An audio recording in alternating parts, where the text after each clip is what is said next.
Imagine being 30 years old and you own a 122-foot luxury yacht, 28 cars, and an airship. But your personal claim to fame is that Louis Chevrolet taught you to drive your first car, and the brake light in one of his first prototypes was your design. Welcome to Liberty Street, my history channel where I explore the spirit of remarkable people from the past. Today's tale is about a young trailblazer named Major Miller, who was a Galena oil heir who revved up his spending in 1904 for thrills at Ormond Beach, Florida, the birthplace of speed.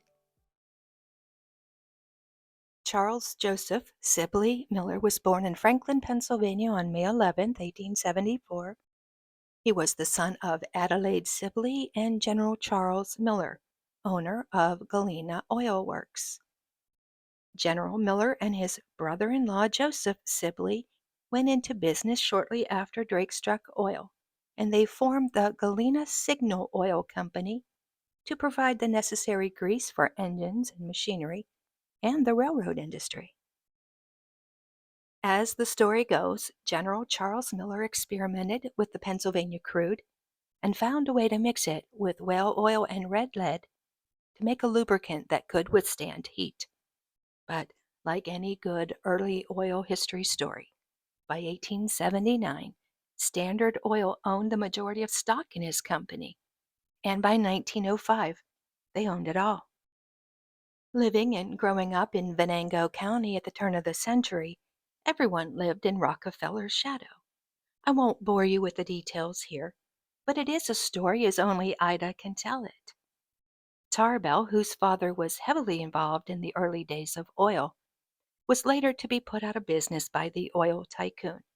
She gave great testimony about the oil monopoly in McClure's magazine, which eventually led to the breakup of Standard Oil.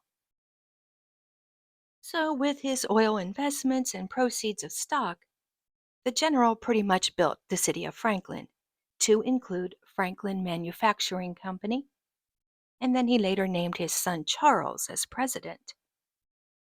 The Major, as his son was called, was well known for his mechanical mind and his abilities. He was always searching for the next great thing. Using his father's oil money, the young millionaire invested in all the new technology that money could buy. When the Major was not overseeing the city as mayor, he was busy working on his airship.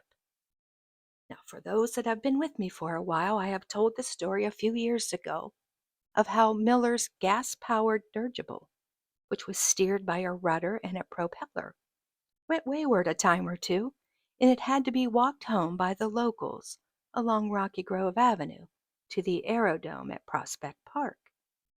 Another time, the ship landed near the McIntosh farm, just across the river at 8th Street, after its highly publicized liftoff in August of 1906 with his young wife on board.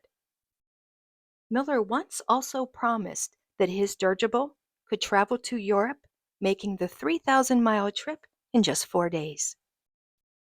Miller's balloon interest gave way to yachting, and in 1907, Miller's quest for speed led him to challenge fellow millionaire Russell Hopkins to a race from New York to Panama. So it's no surprise that his first adventure into speed and racing was with the gas-powered automobile at Ormond Beach, Florida. The residents of Franklin, his hometown, got their first glimpse of a new horseless carriage when chauffeur-driven Mrs. Mary Prentice Miller cruised down Liberty Street in the 1904 Peerless, driven by John Natick. Now, Natick was no stranger to the gasoline-powered cars. His father, Henry, was said to have built such a car in 1891.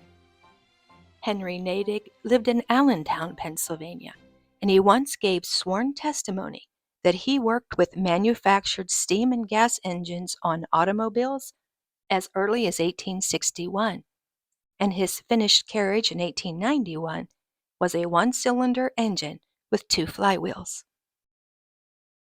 The men had found a way to take the 5-foot, 1,800-pound, 8-horsepower engine down to 300 pounds to fit under the car body.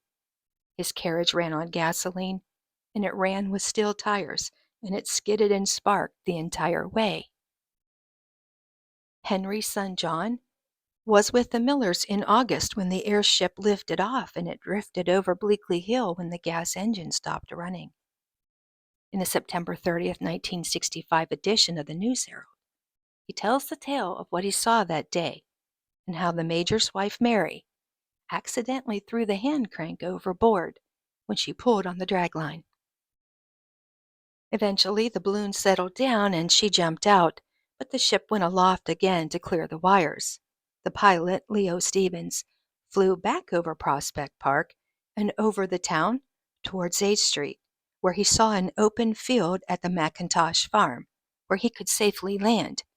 He descended on the other side of the river, and Natick and Miller raced the family car to the farm with sandbags to tie the ship down, and it remained there for a few days with sightseers taking the electric streetcar over to see the wonder. After leaving the employ of the Millers, Natick opened a repair shop in the 3rd Ward, eventually purchasing the location at 13th and Grand Street, and he set up shop as a brake specialist there. The local newspaper ran a contest in 1929 to rename the location to the Motor Hub, but the name didn't catch on. Ask anybody today and they will tell you that that's Cofield's Corner.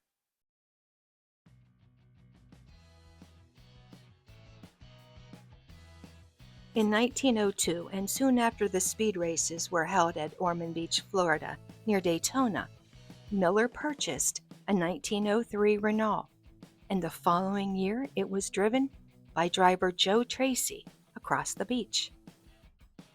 After conquering the beach, he tried to conquer the road in February of 1904. Miller entered Tracy into a 100-mile road race on San Cristobal Road in Havana, Cuba, in his 30-horsepower Renault. Tracy started the race first, and he crossed the finish line first, with his battery shook loose and short of power after the bumpy ride.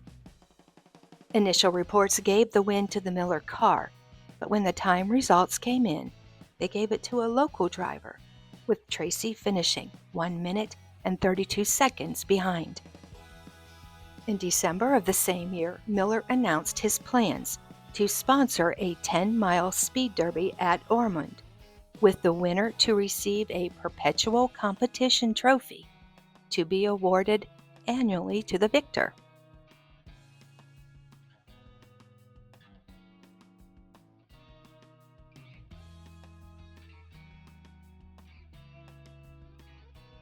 This unique trophy was designed by Miller. It's somewhat different from other sports cups at the time. As you can see, I've had to hide a few things just to meet YouTube guidelines. Miller presented this trophy to the winner, who was a Scotsman named Arthur MacDonald, on January 26, 1905, after driving 10 miles in 6 minutes and 15 seconds, allegedly breaking Vanderbilt's speed record. Now, by this time, he was pretty consumed with racing fever, and Miller, who was a charter member of the Morris Park Motor Club of Westchester County, New York, and his fellow members, Jacob Astor, Edwin Gould, and Gwyn Vanderbilt, just to name a few, got together and they reopened the closed Morris Park racecourse. The dirt track, once used for thoroughbred horse racing, had closed shortly after the owner's death, and it was the perfect spot for car racing. The American Automobile Club, today known as AAA, sponsored the first race on June 10, 1905 at the track. By this time, Miller had purchased a Fiat, and he asked Louis Chevrolet to drive his brand new car in the inaugural race. Chevrolet was working as a mechanic at the Fiat plant, and he was pretty comfortable behind the wheel of a car. It's reported that Chevrolet delivered Miller's first car to his home in Franklin, and that he was the one to teach Major Miller to drive.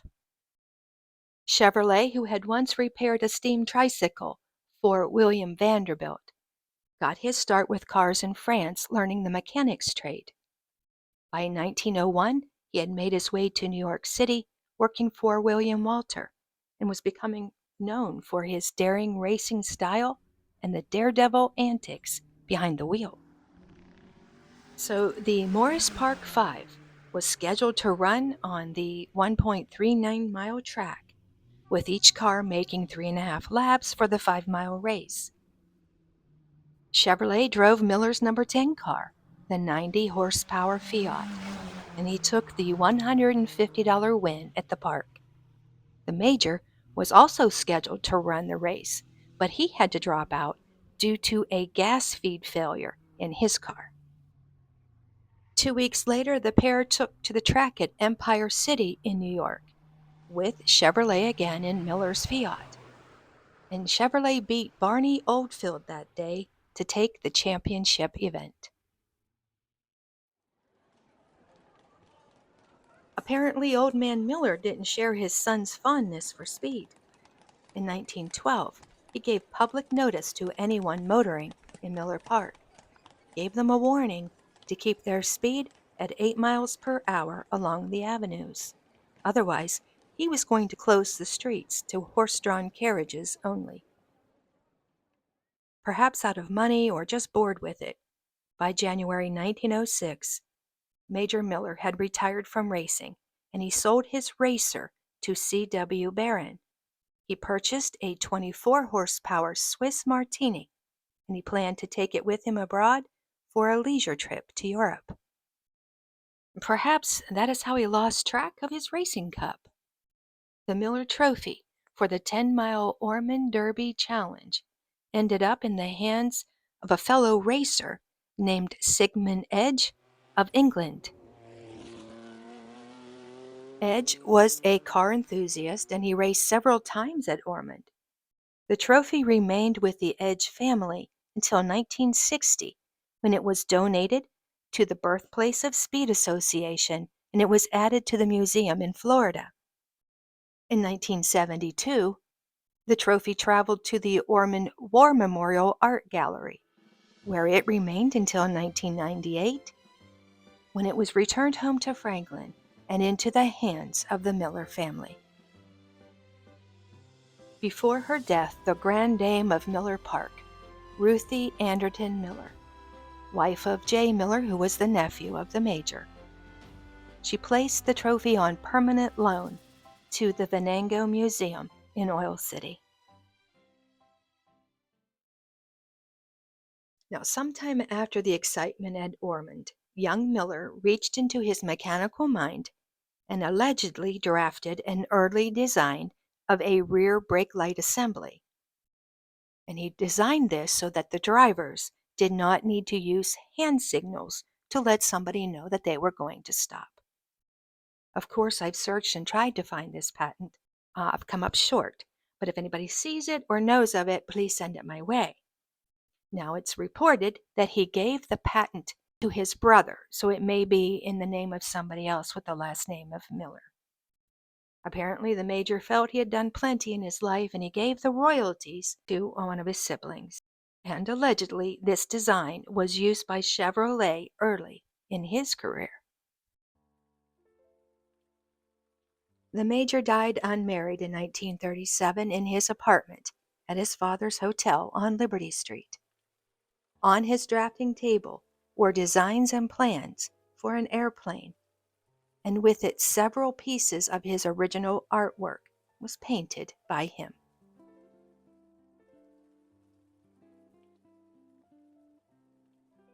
With every drop of oil, there is always a story to tell. Could there be a hidden legacy in your family? Do you have someone who was part of the early days of oil? If you need help with your local research, or would like me to travel to a location, or just need me to take a picture or two, please let me know. I'd be happy to help you. And like any good historian, when I'm not researching, I am out treasure hunting, searching for antiques and artifacts to add to my oil collection. So I'll see you soon. And if you've enjoyed this historical journey, please come back again so we can uncover hidden history together.